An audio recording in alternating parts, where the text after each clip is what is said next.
एक नगर में एक मकान था। उसे जो भी किराए पर लेता था, थोड़े दिन में ही उस परिवार के किसी न किसी व्यक्ति की मृत्यु हो जाती थी। वह मकान इतना बदनाम हो गया था कि उसे कोई किराएदार सस्ते किराए पर भी लेने को तैयार नहीं होता था। लोगों का कहना था कि इस मकान में भूत रहता है।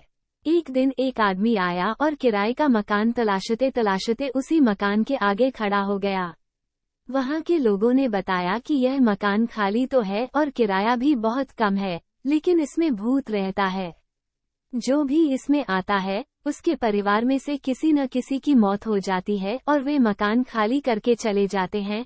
उस आदमी ने कहा कि कोई चिंता की बात नहीं और मकान किराए पर लेकर उसमें रहने लगा।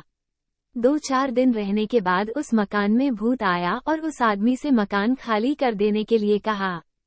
साथ ही धमकी दी कि यदि मकान खाली नहीं किया तो तुझे मार डालूंगा।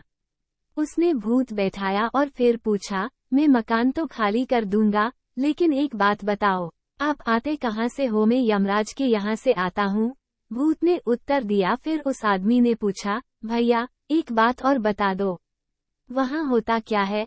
आदमी की उम्र के बारे में लिखा पढ़ी होती है, वहाँ सबकी उम्र दर्ज होती है। भूत ने कहा, मैया एक काम मेरा कर दो, बस समझो तुम्हारा मकान खाली हो गया। उस आदमी ने कहा, क्या? भूत बोला, ये पता लगा दो कि मेरी उम्र कितनी है। आदमी ने कहा, मैं बता दूंगा। इतना कहकर भूत चला गया।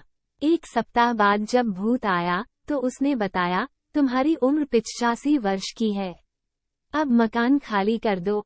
मैंने कह दिया तो मकान खाली कर दूंगा, लेकिन एक छोटा सा काम और है, ये काम कर दो तो तुम्हारा बड़ा एहसान होगा। वह क्या? भूत ने पूछा।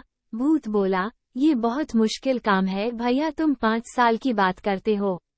यमराज कहते हैं कि उम्र न एक पल बढ़ सकती है और न एक पल घट सकती है।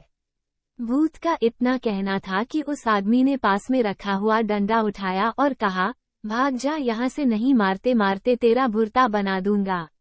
जब यमराज भी मेरी उम्र को न एक पल बढ़ा सकते हैं और न एक पल घटा सकते हैं, तो तू किस खेत की मूली है? इतना सुनते ही भूत भाग गया। उस दिन के बाद उस मकान में भूत नहीं आया, वो ठाठ से रहता रहा। कुछ दिन बाद पड़ोसियों ने उससे पूछा कि भूत ने आपको नहीं सताया?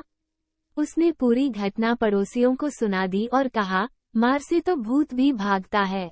ऐसे ही वीडियो देखने के लिए हमारे चैनल को सब्सक्राइब कर ले।